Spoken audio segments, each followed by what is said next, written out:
सासू माँ की नई सहेली। प्रिया किचन में चाय बना रही होती है और सुमन ड्राइंग रूम में बैठकर मजे से टीवी देख रही होती है। तभी दरवाजे की घंटी बजती है। प्रिया, जरा देखना तो कौन आया है। देखती हूँ मम्मी जी। प्रिया दरवाजा खोलती है तो सामने पड़ोस वाली विमला आंटी खड़ी होती है। नमस्ते आंटी जी, कैसी हैं आप? मैं तो बिल्कुल ठीक हूँ बेटा, पर तेरी सास को क्या हुआ है? आजकल कहीं दिखती ही नहीं है। जब देखो तब टीवी के आगे जमी रहती है। अंदर तो आइए आंटी। अरे ओ दीपक की अम्मा, कहाँ हो? अरे बिमला, आओ आओ, क्या बात है, बड़े दिन बाद याद आई तुम्हें मेरी। मैं तो हमेशा ही तुम्हें याद करती हूँ, पर तुम ही गायब रहती हो और आजकल तो बाहर भी नहीं आती जाती। तबीयत तो ठीक है ना तुम्हारी? अरे तबीयत को क्या होना है, इस उम्र में तो कुछ ना कुछ लगा ही रहता है।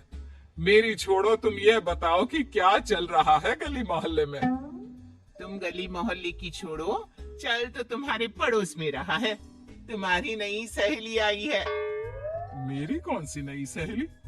मैं तो यहाँ बस तुमसे बातचीत कर लेती हूँ, या फिर बाजू वाली शर्मा की बहू से दो चार बातें कर लेती हूँ। इसीलिए तो कहा कि तेरी नई सहेली आई है। अब कोई पड़ोस में आया है तो बात तो होनी ही है। कम से कम इसी बहाने हमारा भी एक ग्रुप बन जाएगा। फिर सब मिलकर अपनी बहुओं की शिकायतें किया करेंगे।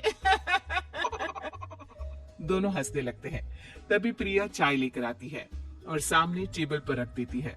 दोनों चाय पीती हैं और बातें करते हैं। चलो मैं चलती हूँ, अब कल मिलते हैं। राम राम। अगले दिन प्रिया किचन में कुछ काम कर रही होती है और सुमन आराम से सोफे पर बैठकर मटर छिल रही होती है। तभी डोरबेल बजती है। प्रिया दरवाजा खोलती है तो सामने उनकी नई पड़ोसन खड़ी होती है। जी, आप कौन? मैंने पहचाना नहीं।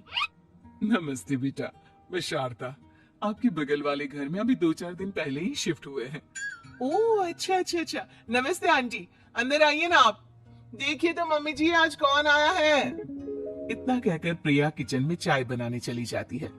नई पड़ोसन को घर पे देखकर सुमन थोड़ा हैरान हो जाती है। नमस्ते बहन जी, मैं शारदा, आपकी नई पड़ोसन। अच्छा अच्छा, आप हैं हमारी नई पड़ोसन। आइए आइए, और बताइए कैसी हैं आप? जी बिल्कुल ठीक हूँ। वो दरअसल घर पर छोटी सी पूजा रखवाई थी, बस उसी का प्रसाद देने चली आई। सोचा इसी बहाने नए पड़ोसियों से भी मुलाकात हो जाएगी। ये तो बहुत अच्छा सोचा आपने। सुमन प्रिया को आवाज लगाती है।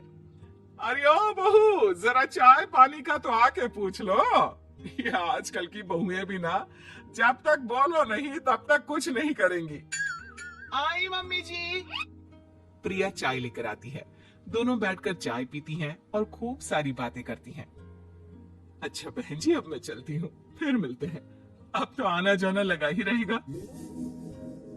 शारदा के जाने के बाद प्रिया किचन से बाहर आती है। क्या बात है मम्मी जी, आप दोनों को देखकर तो लगा ही नहीं कि पहली बार मिल रही हो। आप दोनों तो बिल्कुल बिछड़ी हुई सहेलियों की तरह बातें कर रही थी। अरे जब दो औरतें मिल जाती है ना, तो बातें अपने आप ही निकल आती है। अब तू अपने काम पर ध्यान दे, बातों पे नहीं। ऐसे ही कुछ दिन बीत जाते हैं। अब सुमन और शारदा अच्छी सहेलियां बन गई होती हैं। दोनों एक साथ मंदिर जाती, मार्केट जाती और कभी कभी तो विमला भी इनके साथ मिलकर खूब हंसी ठिठोली करती। एक शाम तीनों बैठकर सुमन के घर पर चाय पी रही होती है कि तभी बहुत तेज बारिश शुरू हो जाती है। सुमन जोर से प्रिया को आवाज लगाती है। प्रिया, ओ प्रिया, देख कितनी तेज बारिश हो रही है। जाके छत से सारे कपड़े ले आ, नहीं तो सब भीग जाएंगे। सुमन 2 बार आवाज लगाती है लेकिन प्रिया का कोई जवाब नहीं आता। शायद प्रिया कुछ काम कर रही है, इसीलिए कुछ जवाब नहीं दे रही। अरे काहे का काम, आराम फरमा रही होगी महारानी। तभी प्रिया बीमार हालत में अपने कमरे से बाहर निकलती है। हाँ मम्मी जी, क्या हुआ? मेरी तबीयत थोड़ी ठीक नहीं है ना, इसलिए आग लग गई। अरे सारे कपड़े भीग गए और तुझे सोने से फुर्सत नहीं है। सबके सामने सुमन के मुंह से ऐसी बातें सुनकर प्रिया उदास हो जाती है और छत से कपड़े उतारने चली जाती है। सुमन, ये क्या बात हुई? प्रिया ने बताया ना कि उसकी तबीयत ठीक नहीं, इसलिए उसकी आंख लग गई। तुम भी ना खामखा उसे सबके सामने सुना दिया। अरे आप नहीं जानती शारदा जी, कुछ बहुएं ना बहुत आलसी होती है, घर का एक काम नहीं करना चाहती। ऐसा नहीं है सुमन, तुम्हारी बहू तो बहुत प्यारी है, तुम्हारी सारी बात भी तो मानती है। हाँ सुमन, तुम प्रिया के बारे में ऐसा क्यों सोचती हो? मेरी भी दो दो बहुएं हैं, लेकिन मैं उन्हें अपनी बेटियों की तरह रखती हूँ। आखिर वो भी तो किसी की बेटियां ही है ना। और अगर तुम ऐसा ही व्यवहार करोगी तो एक दिन प्रिया भी तुम्हारे साथ ऐसा ही बर्ताव करेगी। शारदा और विमला की बातें सुनकर सुमन की तो बोलती बंद हो जाती है। वहीं प्रिया भी बाहर से सारी बातें सुन रही होती है। अरे मैं कोई उसकी दुश्मन थोड़ी ना हूँ, मैं भी उसकी माँ हूँ, लेकिन कभी कभी सास बनना पड़ता है, नहीं तो बहुएं हाथ से निकल जाती है। देखो सुमन, ये सब सोच का फर्क है। अगर तुम ये सोचोगी तो कभी प्रिया को अपनी बेटी नहीं बना पाओगी। इतना कहकर शारदा और विमला वहां से चली जाती हैं और सुमन अकेले बैठकर उनकी बातें सोचने लगती है। अगले दिन प्रिया और दीपक अपने कमरे में बैठकर बात कर रहे होते हैं और सुमन उनकी कमरे के बाहर कुछ काम कर रही होती है और उन दोनों की बातें सुन लेती है। दीपक, तुम्हें पता है हमारे पड़ोस में जो शारदा आंटी है ना, बहुत अच्छी हैं।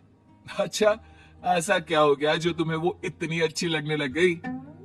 कुछ खास नहीं, बस कल जब मम्मी जी मुझे सबके सामने सुना रही थी तो शारदा आंटी ने मेरा साथ दिया। मैं तो सच में हैरान ही रह गई थी जब उन्होंने मम्मी जी को मुझसे ऐसा बर्ताव करने के लिए मना किया। अच्छा, फिर क्या हुआ? होना क्या था, शारदा आंटी तो मम्मी जी को समझा ही रही थी कि बहू को भी बेटी की तरह ही रखना चाहिए, लेकिन मम्मी जी तो मम्मी जी है ना, उन्हें तो मुझ में हमेशा कमी ही दिखती है।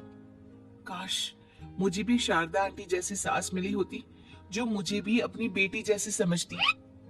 सुमन ये सब सुनकर बहुत उदास हो जाती है और वहां से चली जाती है। प्रिया की बातें सुमन के कानों में बार बार गूंज रही थी। उसे बहुत शर्मिंदगी महसूस हो रही थी कि उसने प्रिया के साथ बहुत गलत किया है। अगले दिन सुमन शारदा और विमला को बुलाती है। क्या बात है सुमन, आज तूने ऐसे अचानक क्यों बुलाया? सब ठीक तो है ना? हाँ हाँ, सब ठीक है, तुम दोनों बैठो तो सही। तब तक दीपक और उसके पापा भी आ जाते हैं।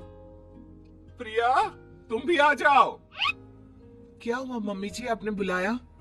हाँ प्रिया बेटा, मैं आज सबके सामने तुमसे माफी मांगना चाहती हूँ। मैंने आज तक तुम्हारे साथ बहुत बुरा व्यवहार किया है, लेकिन तुमने कभी भी मेरे साथ बुरा बर्ताव नहीं किया। मुझे अपनी गलती का एहसास हो गया है, हो सके तो मुझे माफ कर देना। प्रिया अपनी सास की बातें सुनकर हैरान हो जाती है। उसकी आंखों में आंसू आ जाते हैं। प्लीज मम्मी जी, आप मुझसे माफी मत मांगिए, मैं भी आपकी बेटी ही हूँ। वैसे एक थैंक यू तो मेरी नई सहेली को भी बनता है, जिसकी वजह से मुझे मेरी गलती का एहसास हुआ। शारदा बहन, आपका बहुत बहुत शुक्रिया जो आपने मेरी आंखें खोल दी। अरे क्या सुमन, तुम भी ना। तो फिर इसी बात पर चाय और पकौड़े हो जाए? हाँ हाँ, क्यों नहीं।